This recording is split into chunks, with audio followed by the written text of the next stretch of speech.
the family part.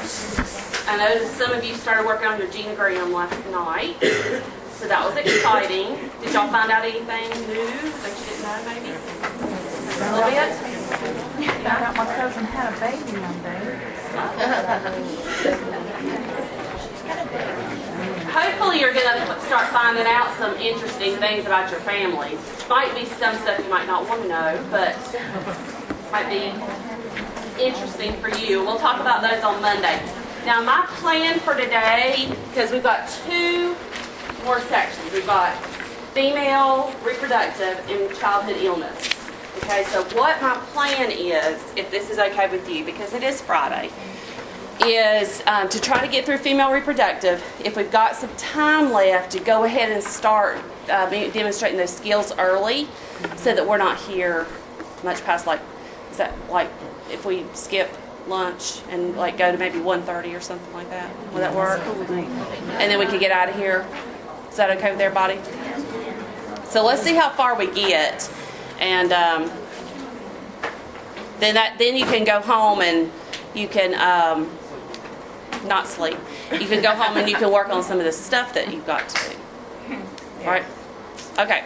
All right. So today we're going to talk about female reproductive. You should have your female superhero papers. So get out your women.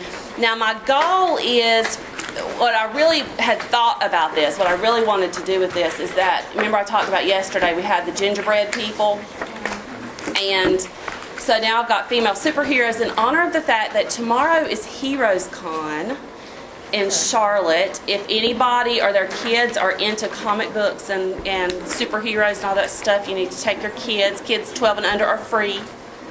So it's going to be fun. I'm excited at least. Where's that? Charlotte Coliseum.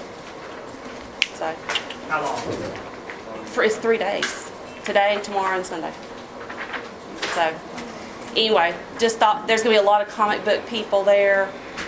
We have $1 million worth of comic books at my house that we're going to take to get signed and stuff. So, but anyway, okay. So in honor of that, I thought I would do superhero women.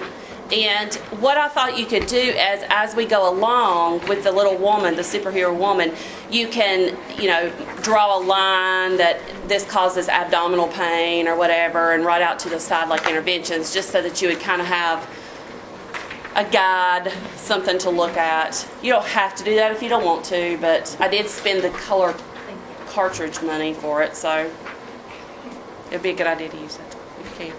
All right, so let's talk about disorders of the female reproductive system. So the first thing I want to do is I want to go over some of these terms, because there's a lot of terms that we're going to be mentioning, that I'm going to be talking about, that you may not understand what it means. So let's look at some of these. Menorrhagia means between, and what that means is that they are bleeding between periods. So that if you have a 28-day cycle and you have a fairly regular period, and that you bleed at certain times, then some women who have some disorders, or just maybe even a cancerous type disorder, would bleed in between those 28-day cycles. So that's what that means, menorrhagia. Menorrhagia means excessive. We're going to mention that in a minute when we're talking about uterine fibroids. That means excessive. Polymenorrhea means frequent. And some of these could be used interchangeably. I could see that you use polymenorrhea and menorrhagia, interchangeably. And then oligomenorrhea is scant.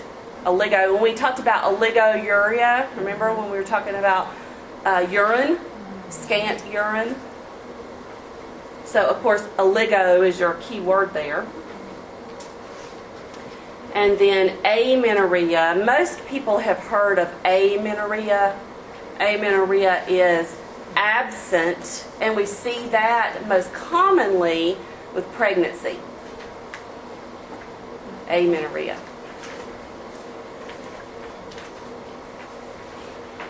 Okay? Now the term AUB up at the top, if you want to know, is abnormal uterine bleeding. If you're confused about that, abnormal uterine bleeding.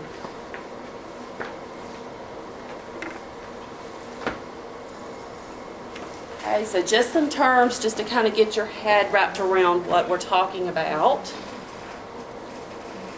Everybody got these?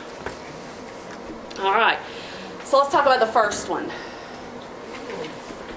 Okay, Leiomyomas. We've got Leiomyoma. They are also called fibroids or myomas. Okay.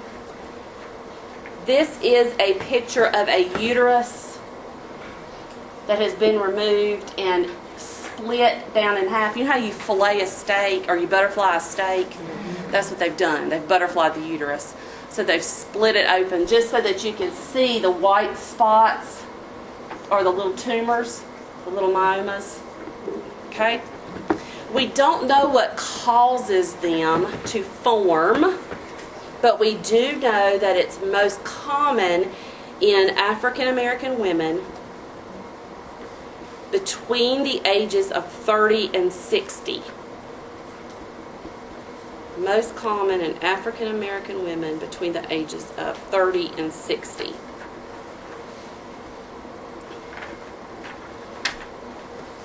so these are little fibroid tumors. Are they cancerous?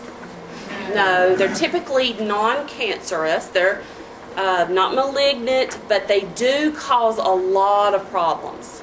A lot of problems.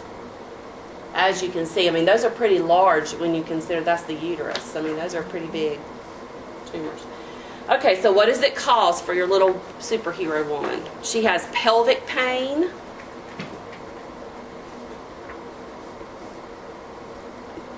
She has dysmenorrhea. What did we talk? What does that mean? What does dysmenorrhea mean? Painful bleeding. Dysmenorrhea.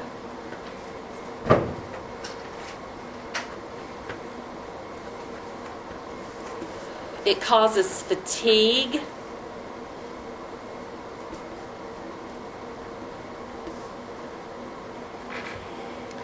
Menorrhagia, or heavy bleeding.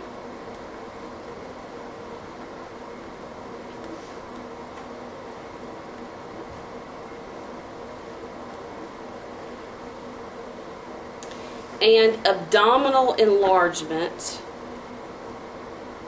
They actually will look like they're pregnant. If the fibroid's big enough, they will actually appear pregnant. They have a larger abdomen. So an abdominal enlargement with or without weight gain. So that means that they may have a large abdomen but haven't gained weight anywhere else. Okay, like you would typically see, like with pregnancy, women tend to gain weight other places like their face and everywhere else, but with this, it's just an abdominal enlargement. I have heard of fibroid tumors as large as grapefruits. Big fibroids. Has anybody ever had fibroids in here that had to deal with it? Yeah, a couple of you. Like 2 weeks ago. You what? You were diagnosed 2 weeks ago, yeah. So what are they going to do? You're going to watch them right now? Or? Yeah. They got me on Depo shot. Yeah, try to shrink them some, yeah. Okay, so the only way to tell is with ultrasound or a laparoscopy. They can actually go in and see them.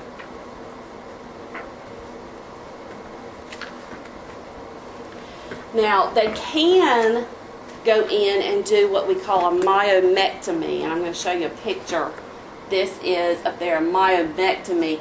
This is a picture of the different places that a fibroid can lay. Okay, there are 3 different types. Intramural fibroids lie within the uterine wall, and you can kind of see over there on the left, there's a picture of an intramural fibroid right here. So it's lying within the uterine wall. Okay. A subserous fibroid lies beneath the serous lining of the uterus.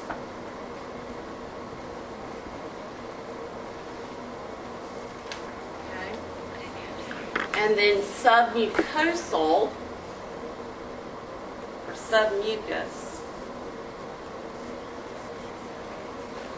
Okay, this is that one right here. Okay, it lies beneath the endometrial lining. Okay, so you've got 3 different main types: intramural, within the uterine wall; subserous, beneath the serous lining; and then submucosal, beneath the endometrial lining. Now, one of the biggest problems is that subserous one, this one that lies beneath the serosal lining of the uterus, because it projects out into the peritoneal cavity. So these women have a lot of other issues as well. It's pressing on other things. Okay, it's pressing on other things. Now, although age is a factor, because remember, what age did I say that it's typical? 30 to 60. So although age is a factor, they do tend to shrink after menopause. So if you can tolerate them or handle them until you've gone through menopause, they do tend to shrink. And the reason for that is because of lack of estrogen. So they do, even though they really don't know the cause, there does seem to be some link with estrogen. Okay.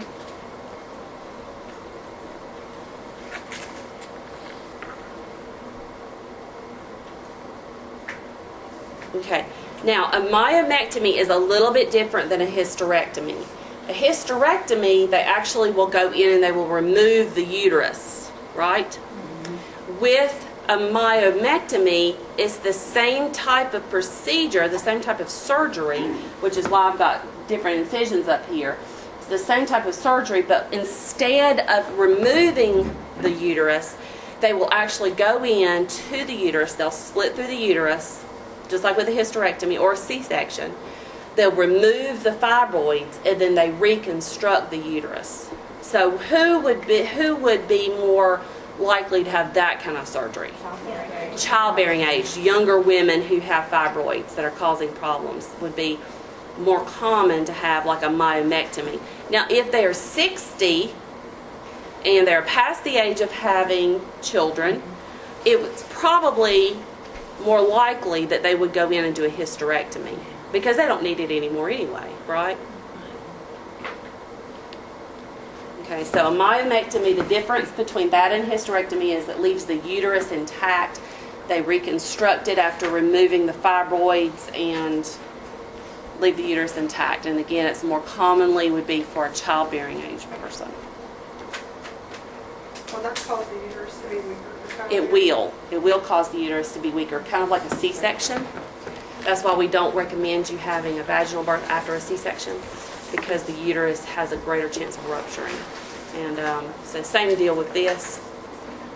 And we'll talk about that later on in the pregnancy unit. So anyway, that's that. Bless you. Okay. Now there are other things you can do. Just like Lakeisha was saying, they can put them on hormones, like birth control medicine, Depo, or some of the birth control pills. The reason that they're doing that is to help them shrink, because remember, they're estrogen related. So giving them what they need, it may cause them to shrink and hopefully become smaller so that they can be handled better. But the biggest symptom is that heavy bleeding and painful pressure. And a feeling of heaviness. A lot of women will complain of a feeling of heaviness in their abdomen. Okay. All right. Erin, this is Erin, her endometriosis. Now, remember we talked about yesterday, we talked about PID. And remember I said that PID is an umbrella, right? Okay, and there's a lot of things that were underneath that umbrella. Endometriosis was one of them. Okay, but endometriosis is also a problem that a lot of women have without relating to infection, not unrelated to infection. Okay, so what endometriosis is an overgrowth of tissue, that implants itself into areas of the cavity that it shouldn't be. An overgrowth of tissue, so it's overgrowing where it should be, and it sticks to other areas where it should not be stuck to. And when it does that, when it implants itself, it can cause bleeding and scarring.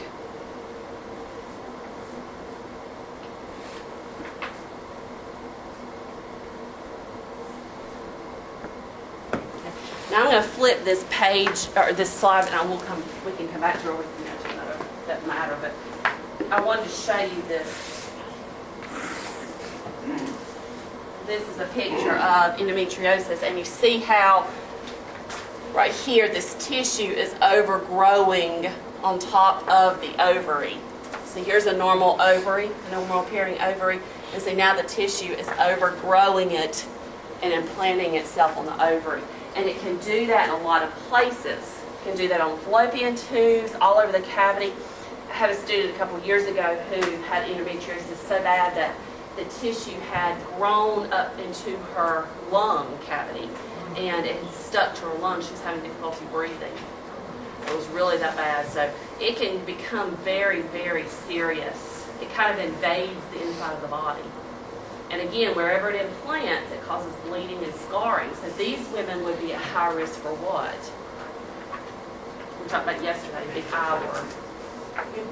Infertility. They have a very difficult time getting pregnant, staying pregnant. And it's because of that scarring. Okay. Now, one good thing about pregnancy for these women is that it's a slow progression, and pregnancy tends to cause it to regress. But of course, you can't stay pregnant all the time. And it's the hormones that cause it to regress. Okay. People who are more at risk for this are women who are childbearing age, so they're teens and 20s. Those are the women who are the most commonly affected. Also more common in European American women.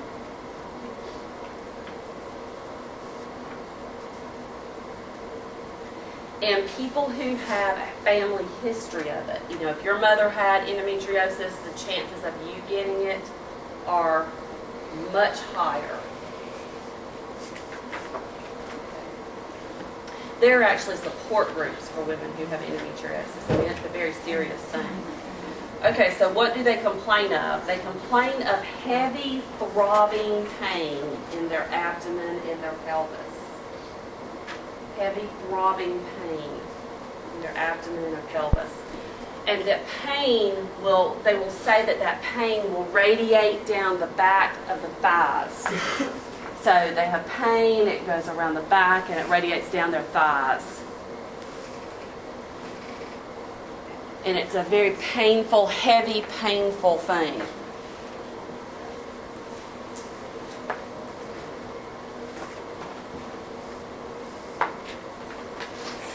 They also complain of having a feeling of rectal pressure, especially if that implanted tissue has implanted itself backwards.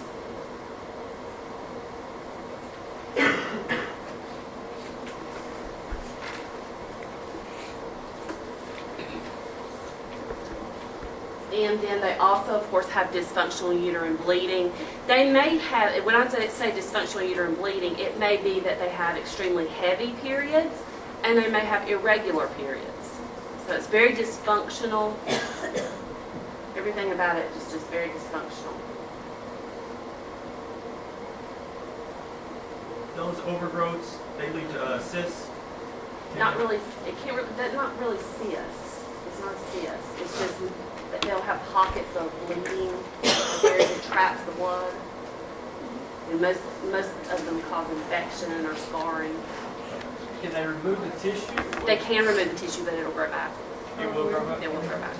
It'll regrow. If they do, Approximately 4 years, because I've got endometriosis and I've had surgery for it. Yeah. It actually destroyed my follicle. Yeah. if they remove the tissue and the tubes and ovaries are still good, are they still functional? They are still functional. Yeah, they are still functional. Except in Well, Candy's case, they. I had it done when I was, my surgery was when I was 30 and I had my daughter at 31. So. it's And very- I actually, they told me I would never have children again. Yeah. And then I. She was a ended up miracle pregnant child. anyway. Yeah. Yeah. That's how Shelley was. I mean, she ended up having a daughter after they said that she would Because I never mean, my children. son's 20 and they told me I'd never have children again. Yeah.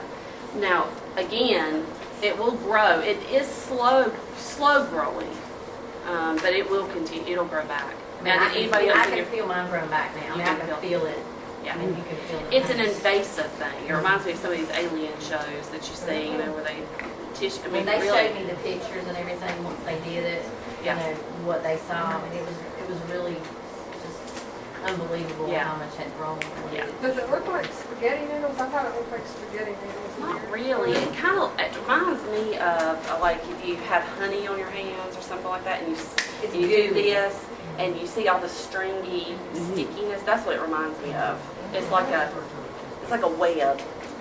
If they take the uterus out, does it continue to grow? Yeah, it'll continue to grow. Yeah, because Shelley had a total hysterectomy, and hers grew again and that's what stuck to her lungs. So yeah, and she was having a very hard time breathing, and I mean, it was pretty bad. So would they use like cancer treatment for that? They do. There are some drugs that they can use to slow the growth. I've been on birth control for Yeah, yeah, just to control it. just to control it, and it doesn't cause it to go away at all. Okay, so management, we just talked about that. Hormonal therapy, they are experimenting with some cancer drugs, I know, to try to get, there's a big study, a big group at Duke that is working with some of these patients right now, trying to figure out what drugs are best for that. There's really not a great answer for it, unfortunately. I wish there was for these people, because they really do suffer quite a bit. Let's see, some of the different things that they also use are what we call GnRH agonists. Let me write that up there on the board. Okay, GnRH agonists. Okay, and an example of that, and that's gonadotropin releasing hormone. Gonadotropin releasing hormone. An example of that is Lupron. They're using this, and this is one of the more common ones. This is an injection. It's injected into the muscle once a month.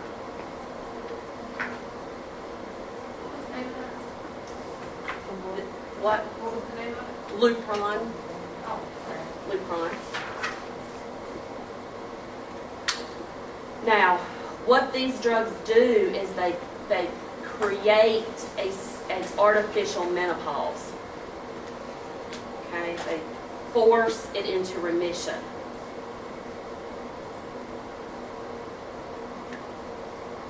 Now, one of the biggest problems with these drugs, if it's creating an artificial menopause, what might these women suffer with? Hot flashes and all those signs and symptoms. So it's not uncommon to see these women who are taking Lupron to also have to take birth control pills, or estrogen, not birth control pills, estrogen along with it. Okay? Because that helps to alleviate some of these symptoms. So a low dose estrogen or progesterone for women who can't take estrogen. Okay. Plus. So is this considered to be a cancer? It is not a cancer, but it acts like a cancer.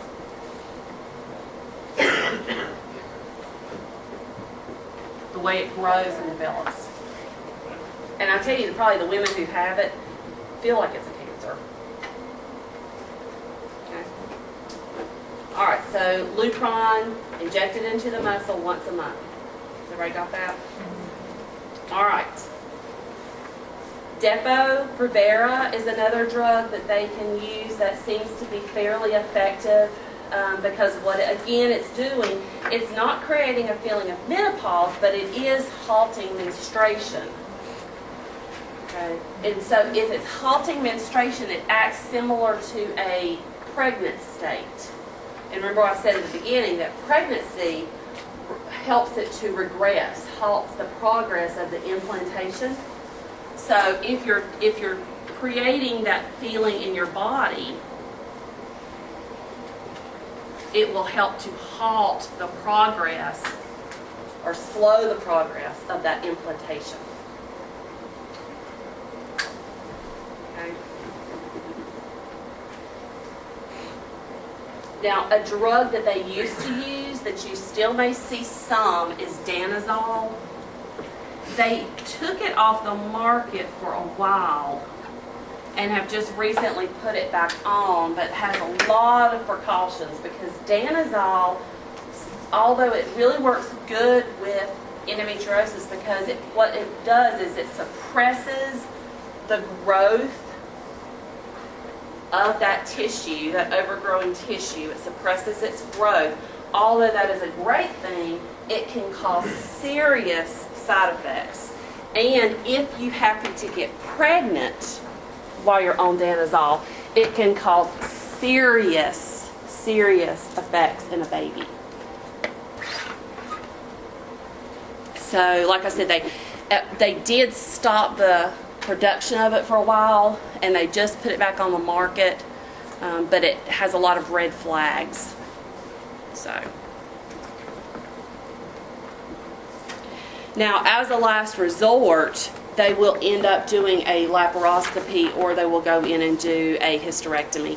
And again, you don't want to have to do a hysterectomy on someone who's still childbearing because you want them to be able to have a baby if they want another baby. However, if the implantation is so bad, then that's really about the only thing you can do.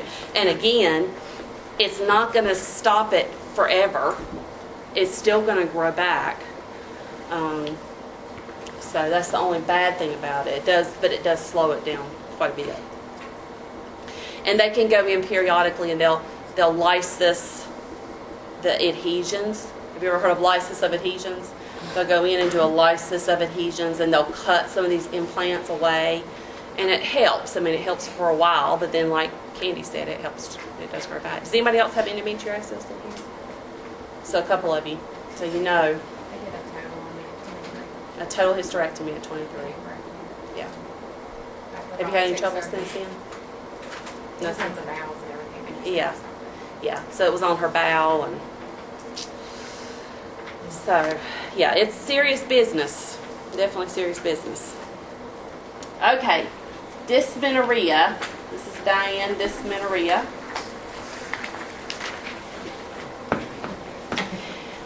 Now, a lot of people assume that every female has painful periods.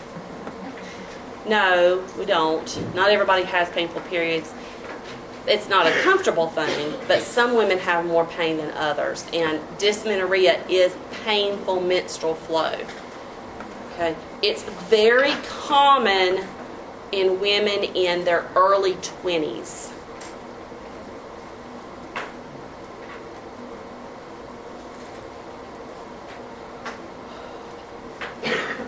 Women who have a diagnosed dysmenorrhea, it's because they have an increased amount of progesterone, or prostaglandins, excuse me, I'm stuck on progesterone, on prostaglandins, an increased amount of prostaglandins that are released. They just have a higher than normal amount. And these women who have dysmenorrhea complain of the pain radiating to their back, down their thighs.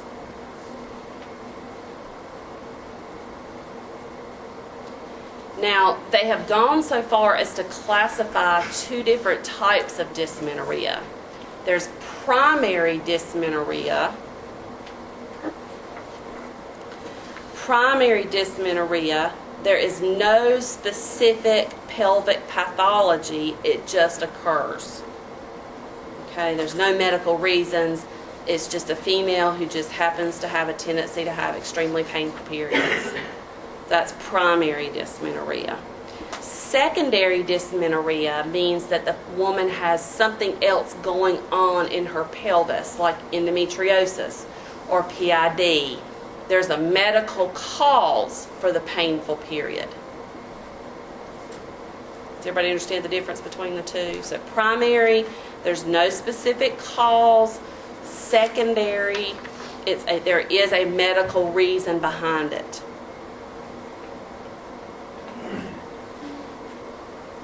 And I hope everybody understands the method of a period. You should have learned that in middle school, all right? And do they still do that in middle school? Do they still have the sex talk and talk about what happens and all that stuff? So everybody understands that the shedding of the endometrial lining once a month is the cause of it. And okay. All right.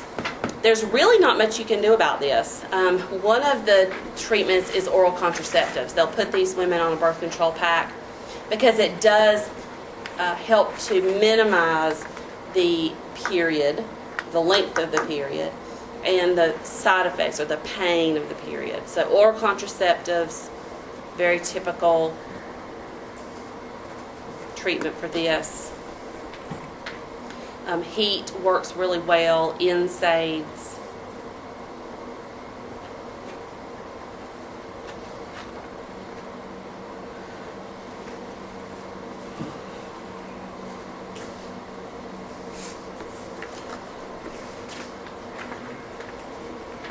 Okay.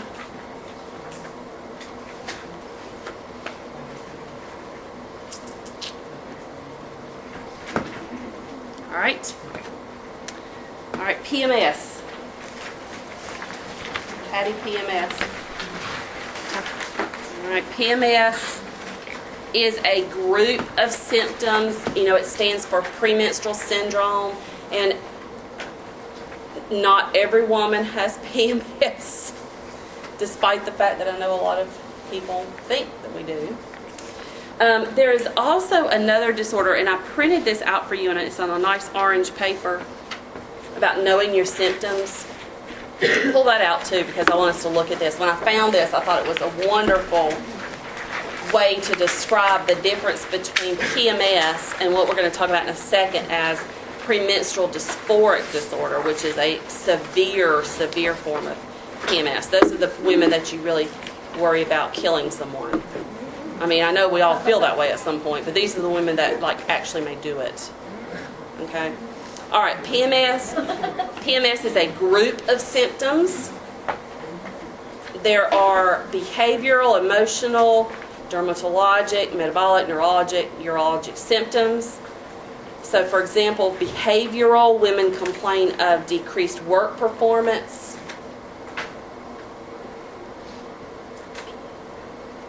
What else might be behavioral? Mood swings. Abstinence. Fatigue.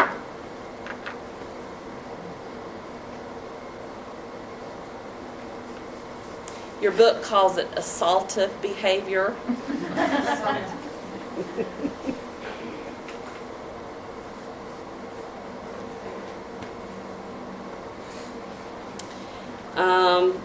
What about dermatologic? Breakouts. A lot of women have acne episodes. We talked about herpes yesterday. This is a time when herpes would also break out. Is during your period, during PMS. Metabolic. A lot of women complain of edema and breast tenderness. I know a lot of over-the-counter drugs are trying to put a very mild form of a diuretic in them. Some of those Midols and some of those other ones. You can get over-the-counter what they call water pills to help you with to relieve that. Vitamin E helps Vitamin E, yeah, vitamin E will help as well. Okay. Some women complain of headaches, under neurological headaches, or short-term memory loss, and that actually is documented. Short-term memory loss.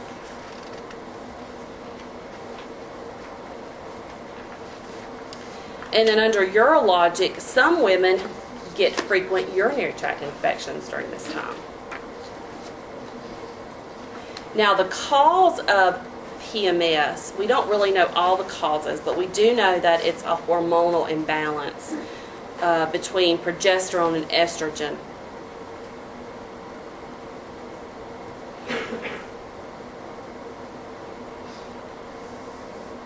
And for some women, that imbalance takes a greater toll on their body than others,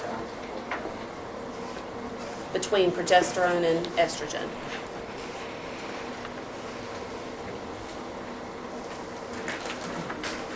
Okay.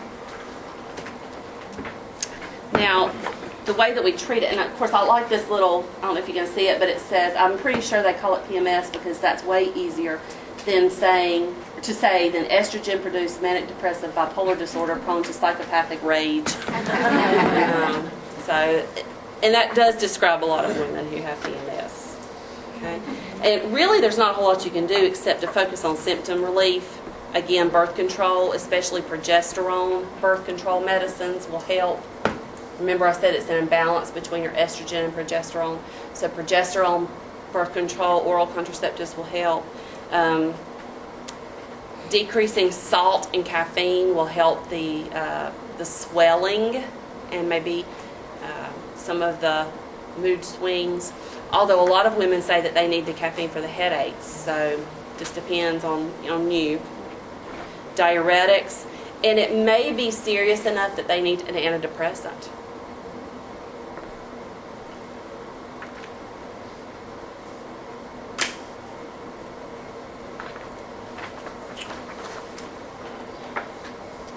Okay. Now, our side note, because this really wasn't initially in your outline, but I really do think we need to talk about it. And we're going to talk about in pregnancy, we're going to talk about the difference between baby blues and true postpartum depression. True postpartum depression is very rare. Very, very, very rare. And a lot of women say, oh, I had postpartum depression. And it wasn't that. It's just that you were having hormonal. Everybody has baby blues. Everybody has that. That very few women have true postpartum depression. And those are the women that you see driving their children off the, who was that woman in South Carolina that drove her kids off the cliff? And there was that woman in Texas who drowned all 5 of them in the bathtub. Remember that? Not too long ago. It made the oldest watch while she drowned the youngest ones, and then she killed him. And those are the women that have postpartum depression. Those are true postpartum depression that need their children taken away. So that's different than the baby blues. And it's the same principle with this. There are women who have PMS, but then there's also what we call premenstrual dysphoric disorder. And that's what this PMDD, this orange paper, is about. And I like this because it talks about the different types of symptoms. Okay? And I also like this picture. You see the female lion yelling at the male, and he's kind of huddled up against the wall. Okay? It is a severe, PMDD is a severe disabling extension of PMS. Severe and disabling. And although they both have physical and emotional symptoms, this one can actually disrupt and damage your work and relationships. Okay?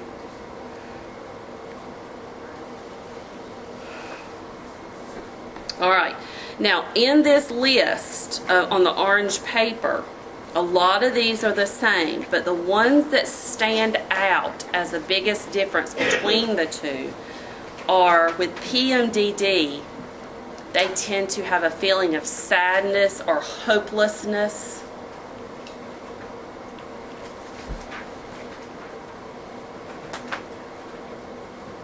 severe anxiety and tension.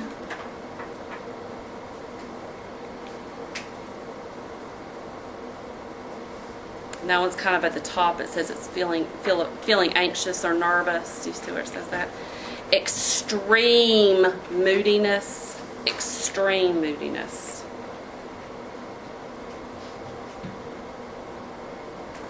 And marked irritability or anger.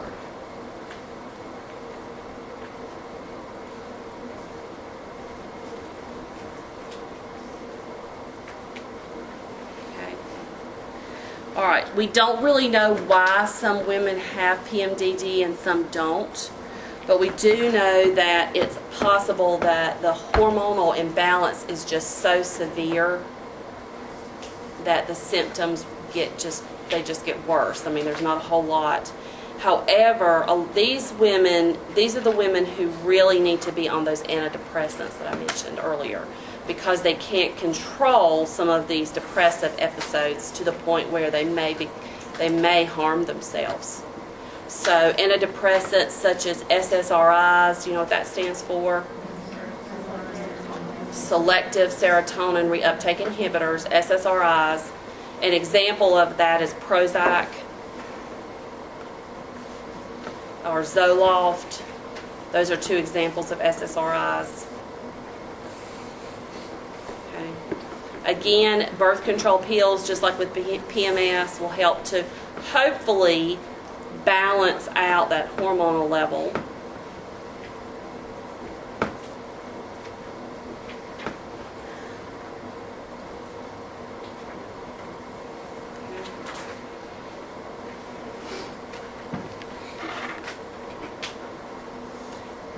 There are some studies being conducted about nutritional supplements like calcium that may possibly reduce some of the symptoms. B6, so calcium, B6, magnesium. Some of those have been shown in studies to help relieve some of the severity of the symptoms.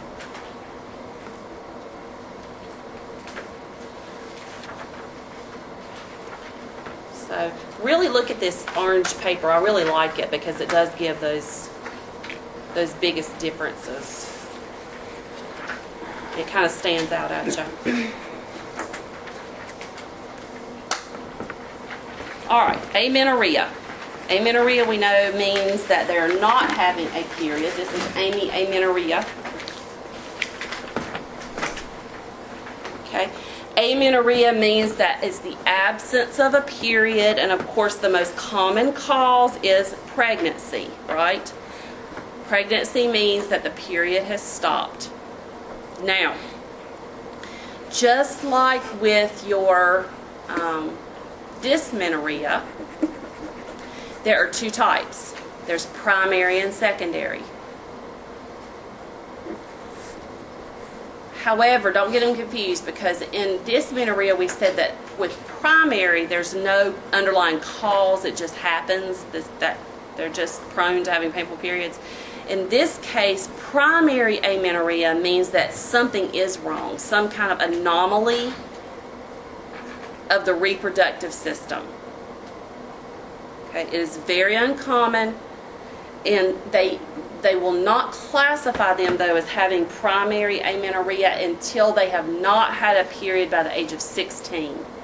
So if by the age of 16 they have not had a period, then they will actually go in and do some investigation. And usually it's because they have some kind of anomaly of the reproductive system.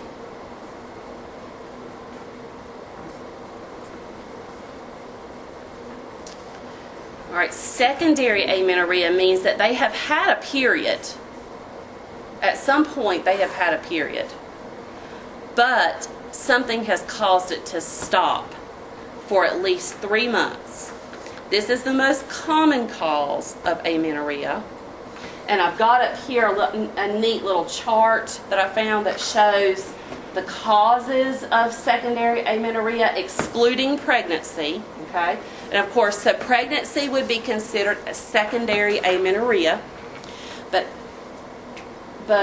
unrelated to that, the most common cause is PCOS, which we're going to talk about, polycystic ovary disease or syndrome, most common cause. And then hypothalamic dysfunction, so you've got a hypothalamus that's not working. And then pituitary disease, ovarian disease, uterine disease, and other. So pretty evenly distributed between hypothalamic and PCOS. Both of those are endocrine related.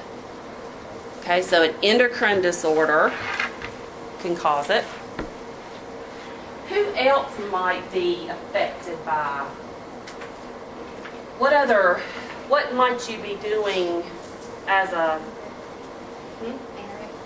anorexia, bulimics, athletes? Those would be the other here.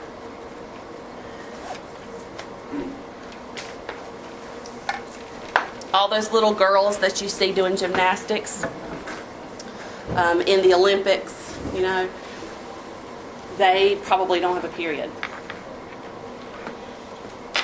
Is that a good thing? No. It really is not a good thing because the body is meant to shed the endometrial lining, kind of cleaning out your body. So it's not a good thing. It's not a good thing. But yeah, your eating disorders, those are another common cause of it. Okay, so does everybody understand that primary is uncommon? There's an anomaly. They have not onset their period by the age of 16. Secondary is the most common, and it's usually from one of these symptoms. Most common, of course, is pregnancy. And there's really not a whole lot they can do. It really is a treatment. They treat whatever the cause is. So if you've got an endocrine disorder like PCOS, then they're going to have to be treating that. If you've got a thyroid disorder, they're going to have to be treating that. If it is anorexia or bulimia, it's not going to come back until they have corrected that issue. So with amenorrhea, the underlying problem has to be treated. If it's pregnancy, of course, it's not going to come back until the baby's born. So you've got to treat the underlying period. Sometimes hormones or birth control pills can help it to re-regulate, to get it back on track. If it is a tumor or some kind of blockage like a fibroid or something like that, of course surgery is the only way to get that out of the way. So there's a lot of causes, and so with the treatment is just an underlying treatment. So as nurses, our biggest goal is education. If you know somebody, if somebody comes in and tells you this, then we've got to do some investigation, we've got to do some assessment to try to figure out. You're going to ask them their sexual history. I mean, it could be that they're pregnant, and they just don't realize it. So, all right, PCOS. PCOS is polycystic ovary disease or syndrome, depending on how you say it. It is a common endocrine hormonal disorder. Common endocrine hormonal disorder. The name of the disease or the syndrome comes from the fact that there are many, many cysts on the ovaries. And you can kind of see on this picture the darker areas where it looks like if you cut an orange or whatever and you see the darkened areas there, those are the cysts. Okay? It's called a polycystic appearance. So many small cysts on the outside of the ovary. Very painful, yeah. All right, women who have polycystic ovary, and you see Batgirl there, you can kind of label her if you want to, have infrequent or prolonged periods. Infrequent or prolonged periods. They may have excessive hair growth. Remember, this is an endocrine disorder, so it's going to affect hair growth. There's a fancy word for that. Hirsutism. Have you ever?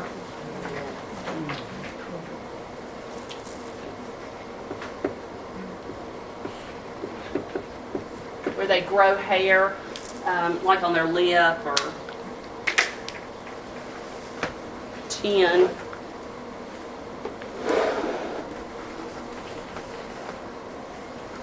Acne and obesity are a common side effect of PCOS.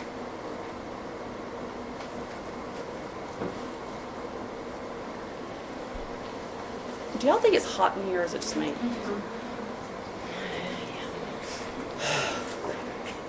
Okay. Ugh.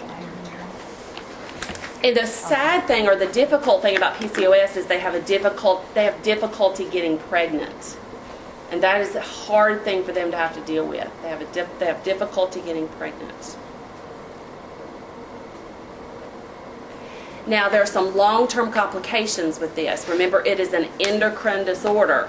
So, they are at very high risk of type 2 diabetes and heart disease. So, you really want to try to get the symptom or the syndrome under control as much as possible so that they don't develop it. Now, there's a picture here that you can kind of see up there at the top. All those darkened areas, all those black areas are the cysts. This is how they look. They see it with a transducer, a transvaginal ultrasound.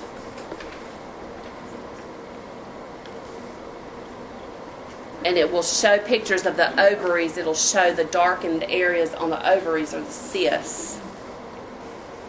Sometimes they call it a string of pearls appearance because it looks pearly on the image.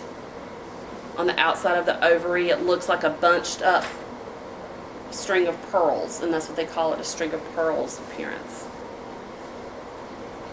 Okay, so what they will do is they will try their best to regulate the menstrual cycle. That's one of the biggest things that they're going to do. So they're going to give them progesterone, birth control pills,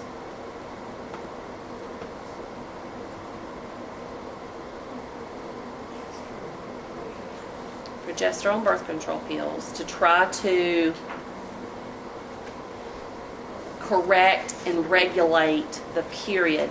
The reason they don't typically give estrogen progesterone pills is because they don't want to continue to feed the growth of these cysts. So that gives the body a break from just strict estrogen. So it gives the progesterone a chance to work. They also may describe them metformin, which is what? Glucophage. What it will do is it lowers insulin levels, even in women who are not yet diabetic.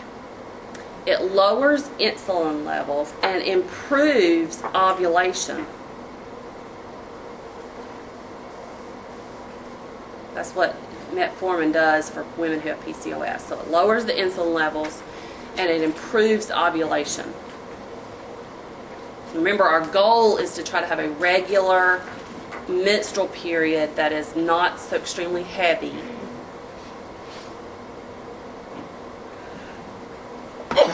Excuse me. Okay. If they are trying to become pregnant, and this is when a lot of women have the hardest time, I think, with PCOS. If you're trying to become pregnant, then they usually will give a drug called Clomid, C-L-O-M-I-D, Clomid. We talked about that yesterday with infertility, remember?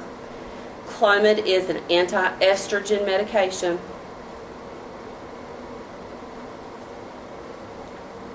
To hopefully help them to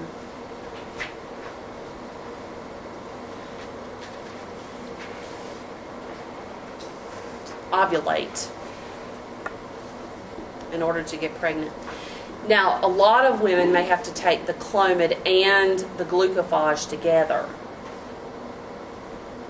because getting both of them together, working together, hopefully if you're lowering your insulin levels and you're giving the Clomid on top of it, not only is it the anti-estrogen is helping, and that, see, they're doing two different things, but they're working together to help the woman to ovulate. Okay.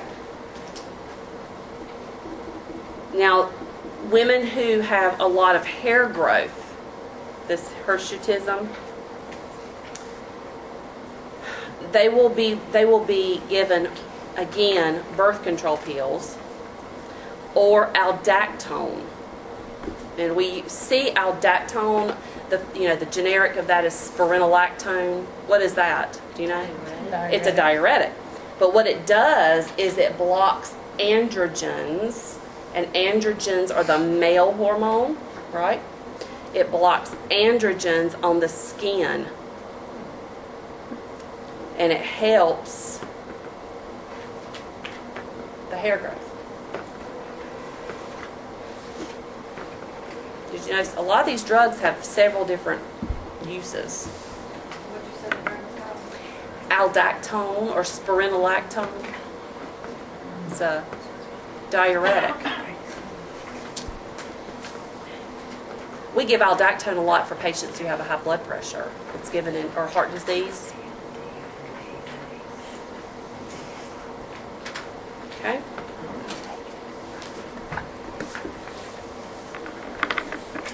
All right, let's take a break, about 10 minutes or so, and we'll come back. And you should have a little old lady that didn't get in your packet, stapled into your packet, mauled, menopause.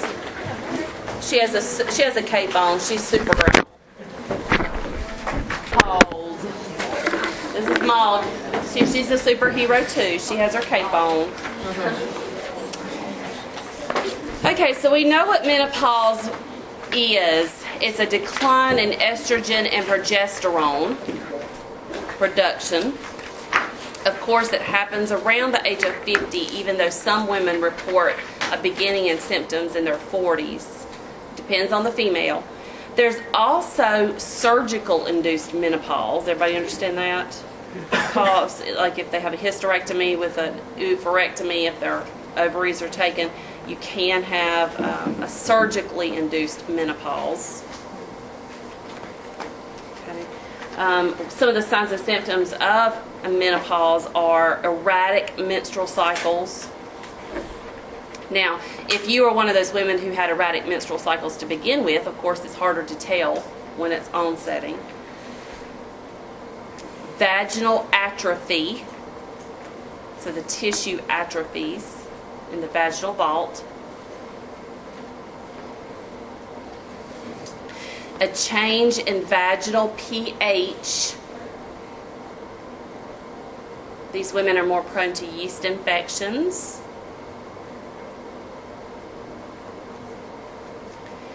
A decrease in natural lubrication. They complain of dryness and irritation, especially when having sex.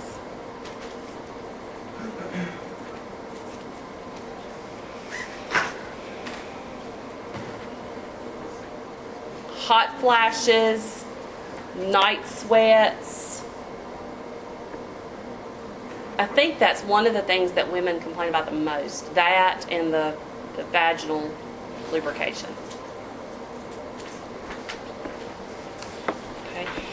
Really, there's not much you can do. There's no way to really, bless you, there's not really to make menopause go away. You're just relieving the symptoms. And there's a lot of herbal things that people try. Does anybody know what those are? Like Cohosh is one of the things that a lot of women try. Now, what do we have to worry about, though, with herbals? You have to be really careful, right? That they don't interact with your regular medications. You have to be very, very careful. So when you are talking to someone who says that they are going to take an herbal medication, they need to make sure that they talk to their doctor first, because you don't want it to interfere with regular medications. What herb did you say? Black Cohosh. And what other medication did you say? Any other medication? No. Some women will take St. John's wort for the depression.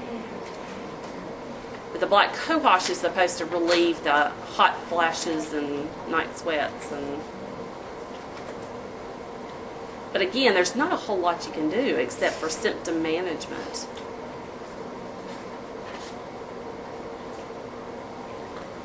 Now, they are at risk for what, bone-wise? Osteoporosis. And what is the reason for that? Decreased estrogen, right? Decreased estrogen. So, In order to decrease that risk of osteoporosis, we need to teach them to increase their calcium intake.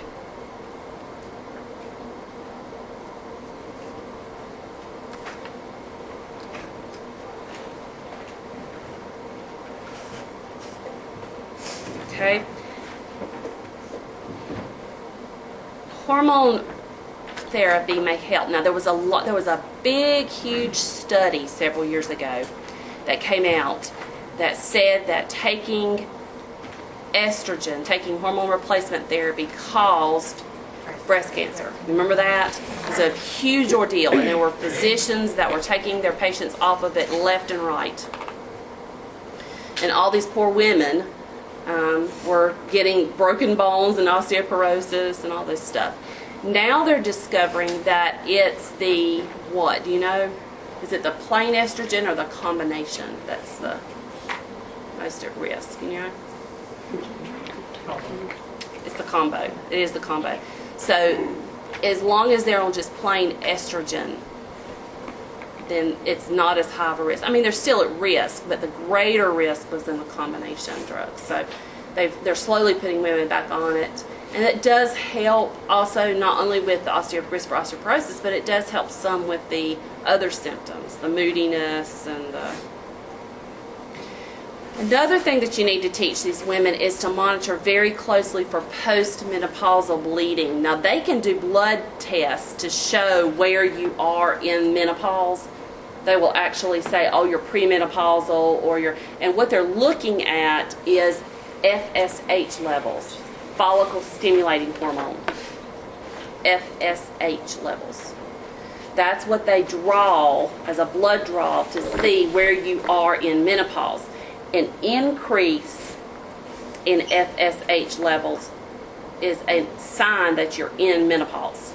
An increased FSH level is a sign that you're in menopause. Okay. So normal or maybe slightly elevated, they'll say, oh, you're beginning menopause.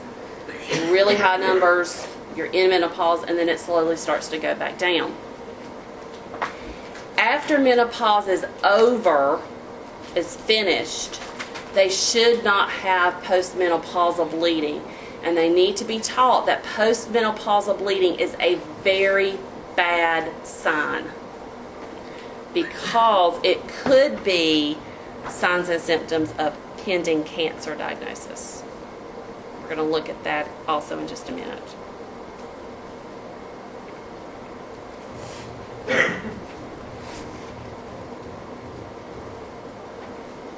Okay.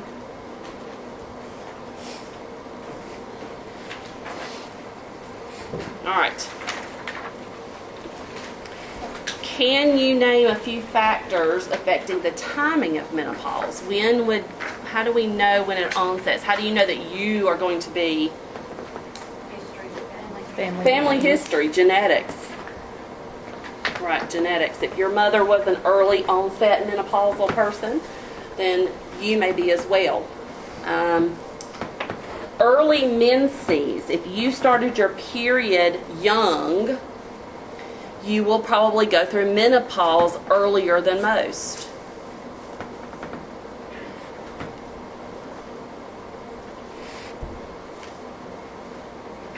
Smokers tend to start menopause earlier than non-smokers. And women who are undergoing cancer treatment for breast cancer, and it typically is a reproductive cancer treatment, so breast cancer, endometrial cancer, ovarian cancer, any of those cancers, cancer treatment.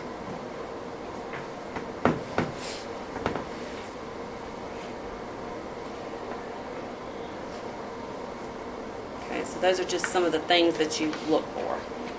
All right, let's talk about some other types of surgeries that you may see for females who have reproductive cancers. Now, this is just surgical interventions for menstrual dysfunction in general.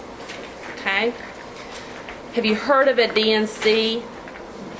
Okay, it stands for dilation and curettage. A DNC is probably one of the most common types of surgical procedures done for women who have reproductive disorders. What they do is they go in and dilate the cervical canal and they scrape the uterine wall. And what that does is it corrects excessive bleeding. So women who have menorrhagia, which I believe is your last picture, your last superhero woman picture. Do you have a menorrhagia woman you want to talk about? Okay.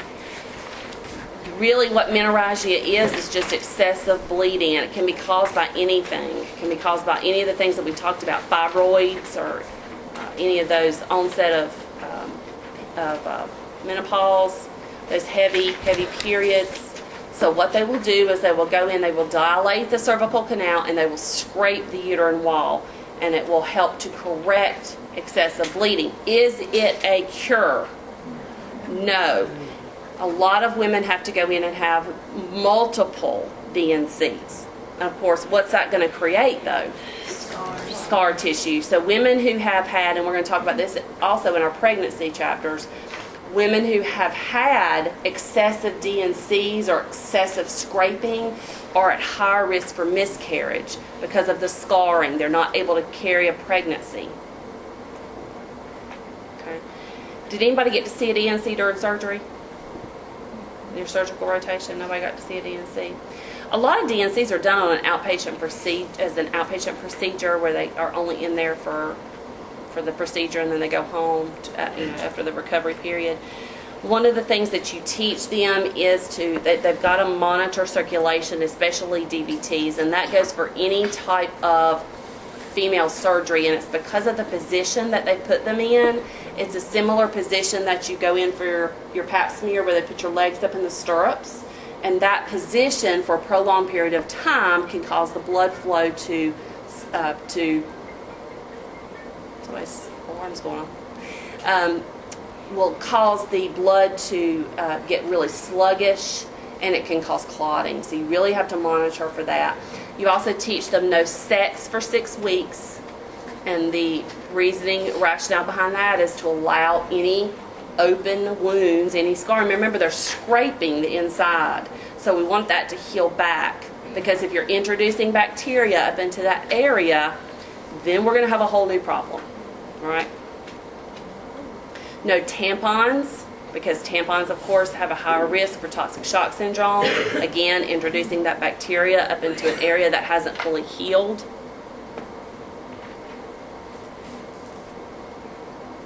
Okay.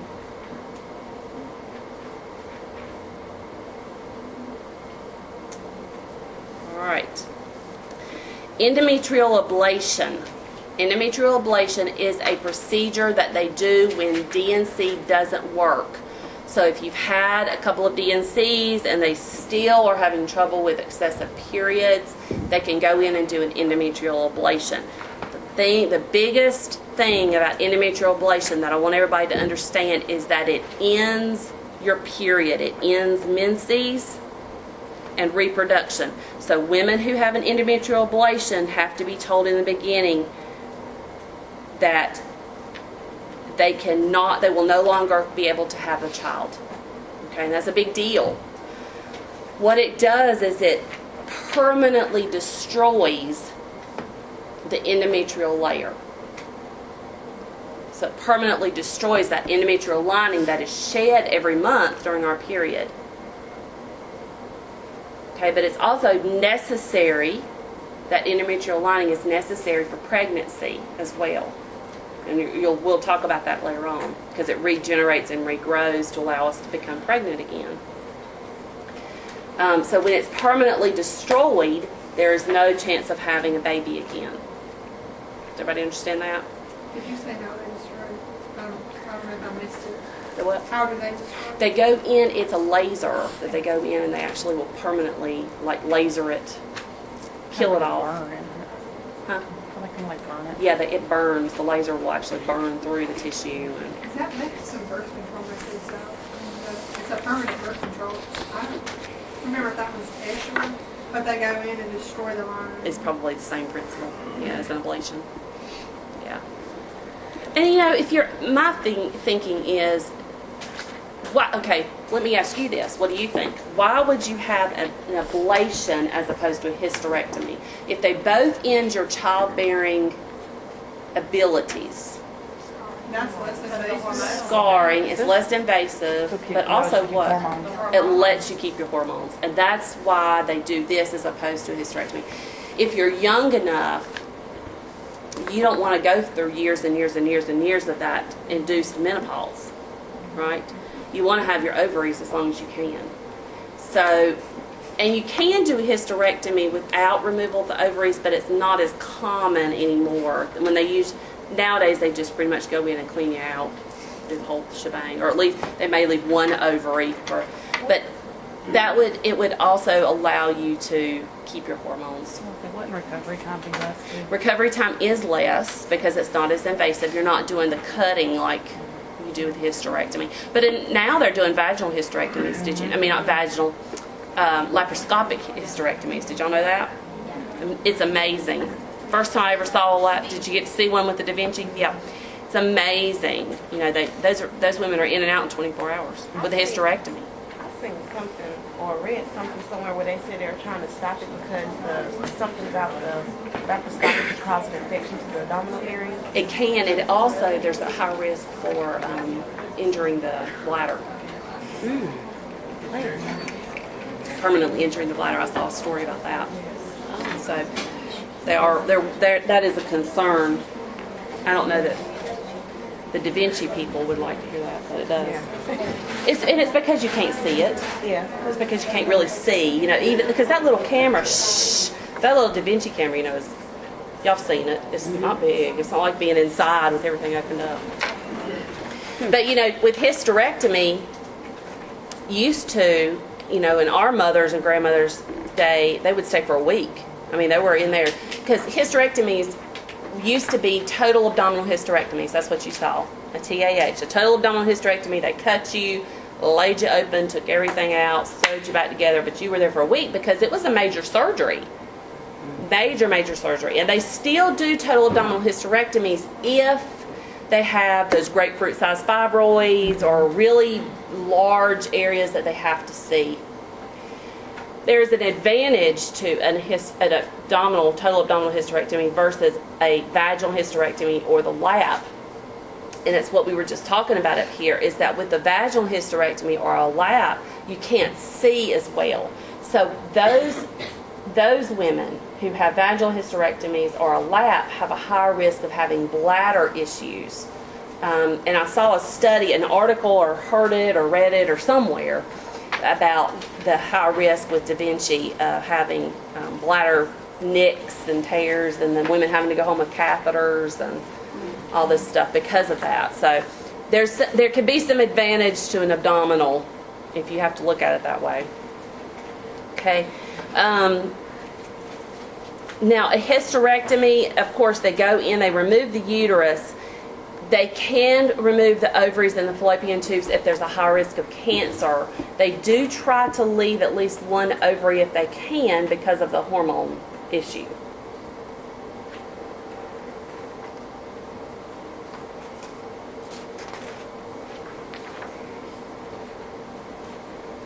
Okay? So those are just some other different types of surgeries to talk about. All right, let's talk about the cancers. And I gave you a sheet yesterday that had the ribbons on it.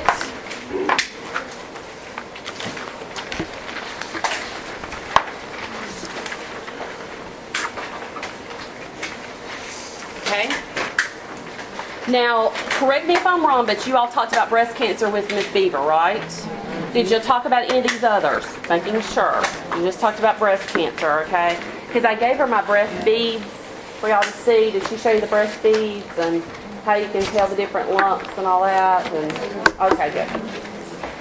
Where does breast beads at? They're wooden, and it showed you that. We felt that little Got the feel? thing. Oh, you felt the breast? Yeah. I don't have another one. Make your little chart, and then anybody have an extra? Let me get my breast beads, because I want y'all to see that extra. Okay, here's an extra. Pass that over to Dave. Let me go get them because I do want you to see those. Cancer. All right. Cervical cancer, unfortunately, is the third most frequently occurring reproductive cancer in the United States.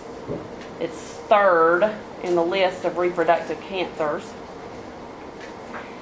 It is a squamous cell carcinoma. Did y'all talk about that with Ms. Beaver? What squamous cell means? Y'all remember? Invasive or something worse. It is spread by direct invasion. So that's what squamous cell does. It's spread by direct invasion.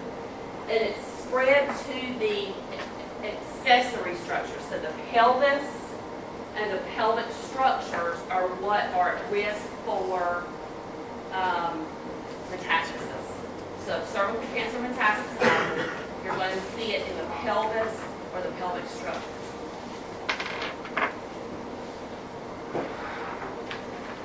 Okay.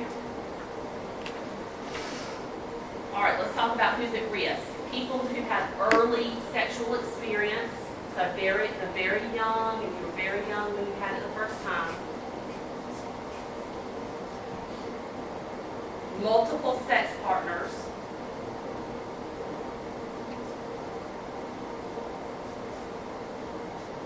Multiple pregnancies.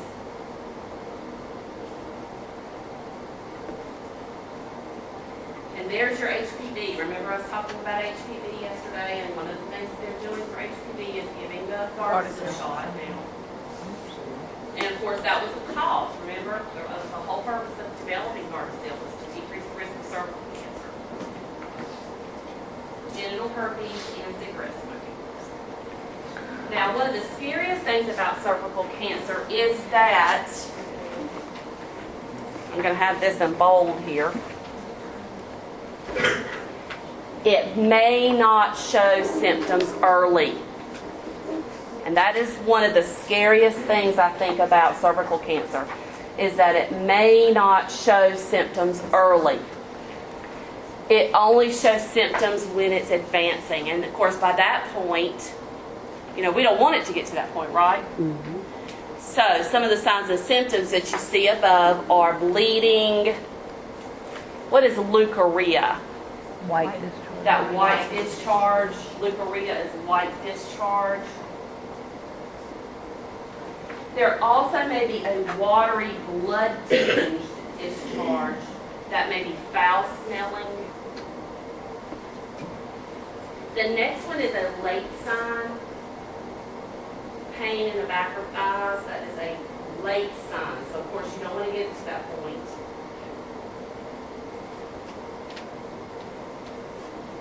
Bloody urine, bloody stools, anemia because of that, weight loss. Now, I want to say something about pap smears. The good thing about having your yearly pap smear, and you've got to stay on that, is because pap smears have reduced the death rate from cervical cancer by 70%. That is significant. Pap smears have reduced the death rate from cervical cancer by 70%. So if that's not a reason to go get a yearly pap smear, I don't know what it is.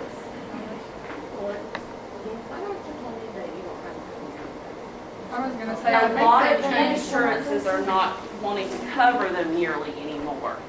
They're not. They're wanting to do every other year or every 3 years. Right. I disagree with that, because if you've got these cancers at risk, especially if you've had a family history of cervical cancer or ovarian cancer, my rear end would be in there yearly. My doctor said that if you test negative for HPV and Uh-huh. you're not doing anything to get HPV, then they don't Yeah. recommend it more than 3 years. Because that's usually And it's an insurance thing. It's an insurance thing. I really hesitate to support that. That's only if you haven't had it turn up. Right. Right. If you've had an abnormal pap smear, even if the second one came back okay, then you really definitely need to get They're one. doing that for breast exam. Mammograms, I know. It's very scary. Very scary. But if you have a family history, though, Right. I mean, my mom had breast cancer when she was 24. I've been married since I was 18. My insurance had no problem. Yeah. Yeah. Really, really, I really worry about that. I really do. All right, endometrial cancer. These are adenocarcinomas. These are the most frequently occurring gynecological cancer. Endometrial cancer is the most frequently occurring gynecological cancer. And its growth is associated with menopause. Okay, so who is mostly affected? What age group? 50s, 60s. Those are the women who you see coming down with endometrial cancer. When it metastasizes to the uterus, from the uterus to the myometrium, to the rest of the reproductive tract.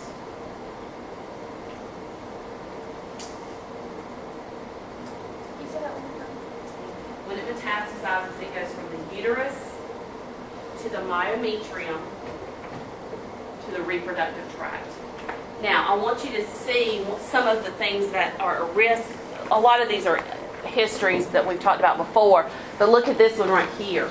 Extended use of tamoxifen, and you know what tamoxifen is used for? Breast cancer. That's a breast cancer drug. So tamoxifen or estrogen therapy without progestins. Remember we just talked about that. So the combination, I think I always said that backwards earlier. It's the combination that's the better one. Yeah, it's the plain estrogen that's bad. Yeah, we said it the other way. Yeah, change that in your thing. We just talked about it with menopause. I don't have a question about that on the test, but it's something good to know. But I did want to point that out. I did want to point that out to you because you may have a woman who had breast cancer on tamoxifen and ends up with endometrial cancer because of her cancer treatment for breast cancer. That's kind of sad, isn't it? Yeah. That's kind of just, that just sucks right there. It does. Okay. All right. So again, these women are older. These are your older women. So when they do go in for their, and what? Let me back up for a second too. What is it about older women and going to the doctor? What about after they've hit menopause? Do they typically go? How many of you know of your mom and grandma going for a pap smear or a check? They don't, do they? They don't. I couldn't tell you. Now my grandmother's since passed away, but I can't tell you when the last time she had gone.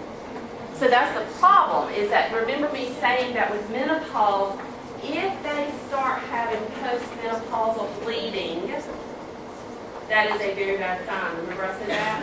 And it's because of this, of the endometrial cancer. So their physical assessment is that abnormal uterine bleeding after menopause hits. They also have what we call a boggy uterus. Now I'm going to show you, I'm going to demonstrate just a minute our skills, and I'm going to show you what a boggy uterus looks like. Okay, a boggy uterus is one that is really mushy, but it should be firm. Okay, the presence of a mass, lymph node enlargement.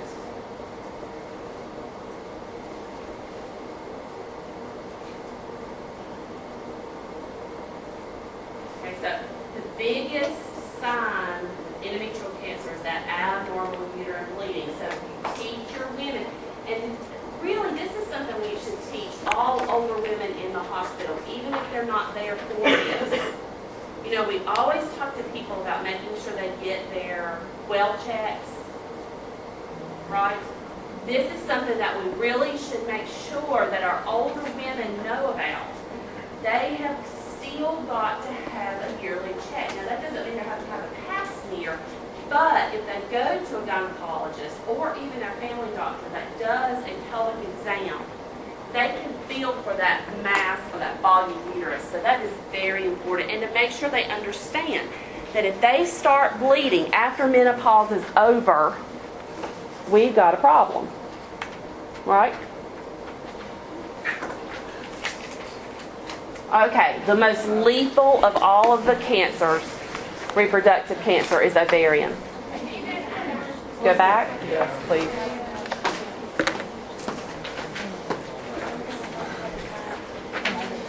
All in the labs, you know, these are just for anybody. I mean, an ultrasound's going to tell you any of those things. CBC, an endometrial biopsy, chest X-ray. Why would you do a chest X-ray? Pleural effusions, and also to see if it's metastasizing. Okay. So those are just, you know, those are just typical anything that you would look for.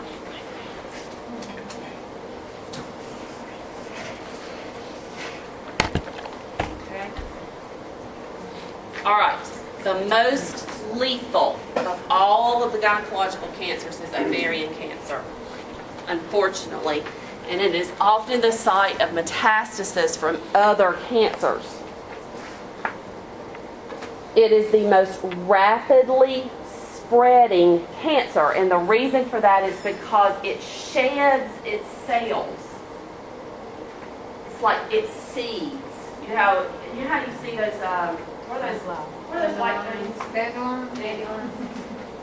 You know how you blow on them? It drives me crazy when the kids blow on them because you see all those things and then you know there's going to be 500 next. But then we all like to do that as kids. That's what it reminds me of. You blow on those dandelions and those little seeds go everywhere and then they spread. And that's what happens with ovarian cancer is it sheds its cells and they settle into the peritoneal cavity and they spread by direct formation of bowel and bladder.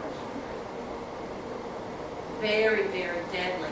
Also because it grows so quickly. Now we talked about endometrial cancer just a minute ago. Endometrial cancer is very slow growing. This one is very quick growing, and you often don't find it until it has already grown. Look at that body and baby powders. Did you know that you're not supposed to put body or baby powder in your underpants? No. That is a very bad thing.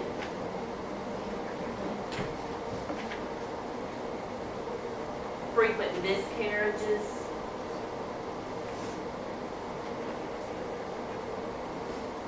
History of breast and colon cancer, first degree relatives. So you see there's a lot of different types of there, a lot of different things that put people at risk.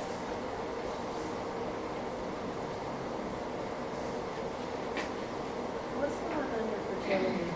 Nulliparity, we're going to talk about that with pregnancy. That means that they've had one baby. They've been pregnant once.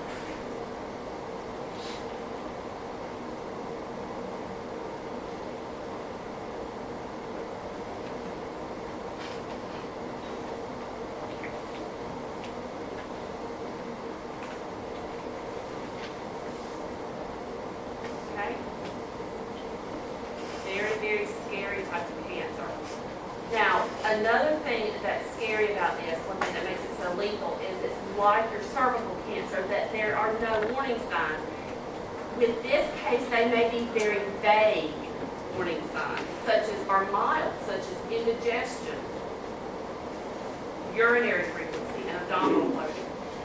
I had a student several years ago, she's since passed away, but she had ovarian cancer.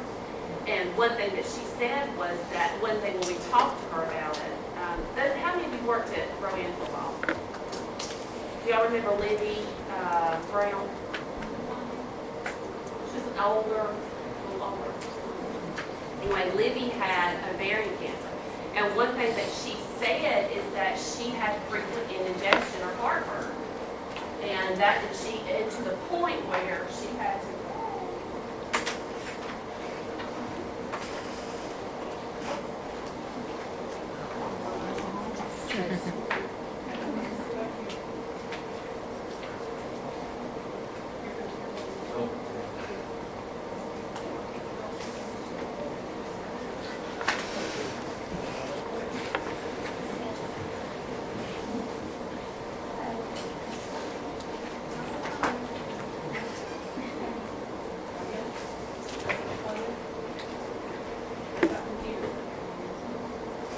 these are my girls. Oh.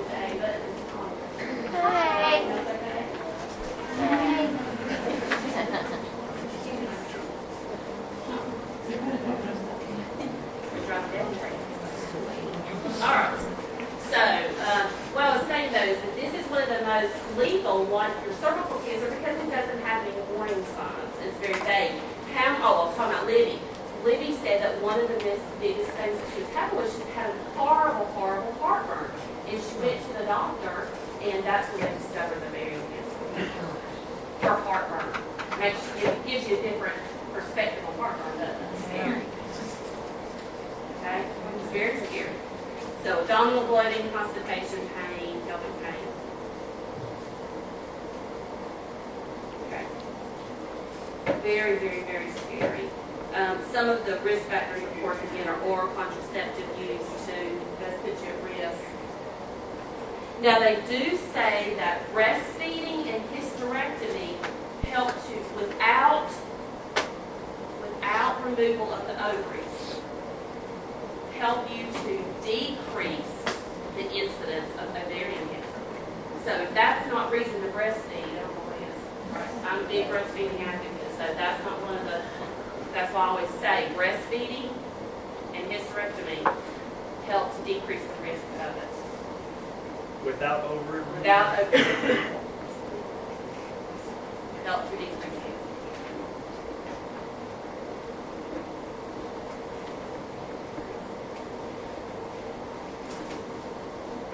Okay? All right, any questions about that? I have a random question. When are you supposed to stop breastfeeding? We'll talk about that when we do breastfeeding. I think when they get teeth, personally, that's when you should stop. It depends on the person. It's a personal choice. I don't think it's good for them to be able to walk up to you and lift your shirt and say, you know. And I always say too, if they're able to invite somebody over to spend the night, you know, have a friend over to spend the night, we shouldn't be breastfeeding. But a lot of people do breastfeed later on in life. At a point, at a year, they're really not getting much from you anymore. They should be on whole milk. So that's a good question, though. It's a personal thing. I just don't think that's much past a year. At that point, it's more of a comfort thing. You're more of a pacifier. I was there because my friend breastfed her and she just stopped and she's here. Yeah, that's way too long.